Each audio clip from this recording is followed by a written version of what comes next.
ভারতের দক্ষিণী সিনেমা মানে অ্যাকশন, রঙিন কাহিনী আর বিশাল ভক্তকুল। সেই সিনেমা থেকে রাজনীতিতে উঠে আসার এক ঐতিহ্য আছে তামিলনাড়ুতে। এমজি রামচন্দ্রন, জয়ললিতা তাদের পথ ধরে এবার আলোচনার কেন্দ্রে আরেক তারকা। তিনি হলেন থালাপতি বিজয়। আজকের এই আলোচনায় আমরা জানব কিভাবে এক সুপারস্টার অভিনেতা হয়ে উঠেছেন রাজনীতির নতুন কমান্ডার।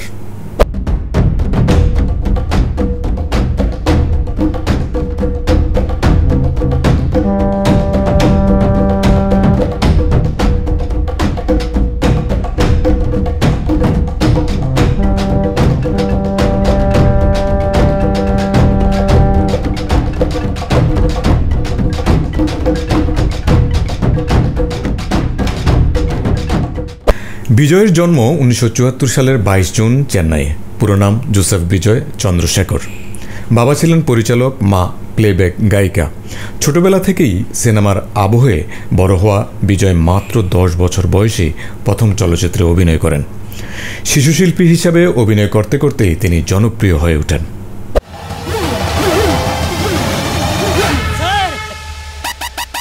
बड़ी भूख लगी है राजेंद्र, जल्दी भुर्जी पाव मंगा।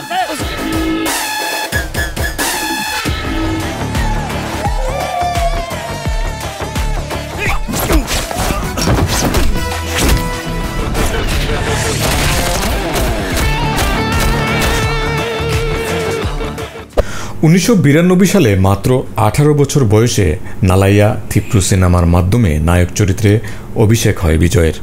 ধীরে ধীরে তিনি একের পর এক হিট ছবি উপহার দেন। 2003 সালে তিরুমালাই ছবির মাধ্যমে তিনি বক্স অফিসে নতুন ইতিহাস তৈরি করেন। পরের এক দশকে তিনি হয়ে ওঠেন তামিল সিনেমার শীর্ষ নায়ক। ভক্তরা তাকে ডাকতে শুরু করে থালাপতি নামে, তামিল ভাষায় যার অর্থ কমান্ডার। তার নাম শুনলেই সিনেমা হলে টিকিট বিক্রি হয়ে যেত ঝড়ের মতো। বিজয়ী প্রথম ভারতীয় অভিনেতা যিনি এক ছবির জন্য 200 কোটি রুপি পারিশ্রমিক নেন। শাহরুখ খান, সালমান খান, এমনকি রজনীকান্তকেও এদিক থেকে তিনি ছাড়িয়ে যান। তবে তারকাখ্যাতির মধ্যেই বিজয় অনুভব করতে থাকেন সামাজিক দায়িত্ব। বিভিন্ন সময় দাতব্য কাজে যুক্ত থেকেছেন তিনি। আর সেই পথ ধরেই শুরু হয় রাজনীতির প্রতি আগ্রহ। 2024 সালের ফেব্রুয়ারিতে তিনি ঘোষণা দেন আর সিনেমা নয়, এবার তিনি পুরোপুরি রাজনীতিতে মন দিবেন।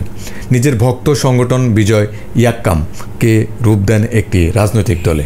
নাম দেন তামিলাগা ভেত্রি কাজাগাম বা টিবিকে। এই দলকে তিনি ঘোষণা করেছেন ধর্মনিরপেক্ষ ও সামাজিক ন্যায় বিচারের দল, যা প্রভাবিত মার্কবাদী ভাবধারায়। என்னைக்குமே ஒரு மீனவ நண்பனா இருக்கிற இந்த விஜயோட அன்பு வணக்கங்கள்। রাজনীতিতে প্রবেশের পর থেকেই বিজয়ের সমাবেশে উপচে পড়া ভিড়। মাত্র এক বছরে তিনি গড়ে তোলেন শক্তিশালী সংগঠন। 7,000 নয়, 70,000 বুথ এজেন্ট নিয়োগ দিয়ে আসন্ন নির্বাচনের জন্য প্রস্তুতি নিচ্ছেন। তবে তার এক সমাবেশেই ঘটে যায় মর্মান্তিক দুর্ঘটনা। তামিলনাড়ুর কারুর জেলায় ভিড় সামলাতে না পেরে পদতলিত হয়ে প্রাণ হারান 39 জন মানুষ, আহত হন আরও অনেকে। এই ঘটনার শোকাহত হলেও বিজয় বলেন তিনি দুর্নীতি আর পরিবার কেন্দ্রিক রাজনীতির বিরুদ্ধে লড়াই চালিয়ে যাবেন। மாபெரும் இளைஞர்கள் சக்தி நம்மளோட இருக்கிறாங்க, ஒட்டுமொத்த தமிழ்நாட்டு மக்களுடைய சக்தி நம்மளோட நிக்கிறாங்க। அப்படி இருக்கும்போது বিজয়ের রাজনীতিকে ঘিরে বিতর্কও কম নয়। অনেকে বলছেন তিনি আসলে বিজেপির প্রক্সি। দক্ষিণে বিজেপি শক্তিশালী হতে না পারায় নতুন কার্ড হিসেবে নাকি বিজয়কে ব্যবহার করছে। যদিও বিজয় প্রকাশ্যে বলছেন বিজেপি তার ভাবাদর্শিক শত্রু আর ডিএমকে তার রাজনৈতিক প্রতিদ্বন্দ্বী। কেউ কেউ মনে করছেন ডিএমকে কংগ্রেস জোটের বিরোধিতা করে শেষ পর্যন্ত বিজেপি লাভবান হবে। তবে ভক্তদের চোখে বিজয় এখনও সুপারহিরো, আর তার জনপ্রিয়তা যে কোনো দলকেই চাপে ফেলতে পারে। கான்ஃபிடென்ட்டா இருங்க, நல்லதே நடக்கும், வெற்றி நிச்சயம்। மீண்டும் சந்திக்கும் வரை நன்றி, வணக்கம்। 2026 সালের নির্বাচনে তিনি মাদুরাই থেকে প্রার্থী হওয়ার ঘোষণা দিয়েছেন। মাদুরাই হল তামিল রাজনীতির সাংস্কৃতিক কেন্দ্র। এখানে জয় মানি সারা রাজ্যে প্রভাব বিস্তার। বিজয়ের সামনে চ্যালেঞ্জ তামিল রাজনীতির দীর্ঘদিনের দ্বিদলীয় ব্যবস্থাকে ভাঙতে পারবে কিনা। একদিকে ডিএমকে, অন্যদিকে এআইএডিএমকে, এই দুই শক্তিশালী দলের ভেতর জায়গা করে নেওয়া সহজ নয়। நம்மளோட இந்த கூட்டணி சுயமிழந்த கூட்டணியால இருக்காது, சுயமரியாதை கூட்டணியா தான் இருக்கும். இந்த ஒரு பக்கம் ஆர்எஸ்எஸ் கிட்ட அடிபணிஞ்சுக்கிட்டு চলচ্চিত্র থেকে রাজনীতিতে আসা নতুন কিছু নয় তামিলনাড়ুতে, কিন্তু থালাপতি বিজয়ের ক্ষেত্রে ভক্তদের ভালোবাসা, তার তারকাখ্যাতি এবং আর্থিক শক্তি মিলিয়ে এক নতুন কাহিনী শুরু হতে যাচ্ছে।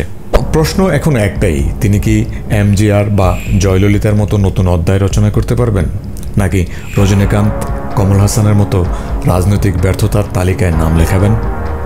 সময়ই বলে দেবে সিনেমার কমান্ডার বিজয় আসলে কি রাজনীতির থালাপতি হয়ে উঠতে পারবেন কিনা।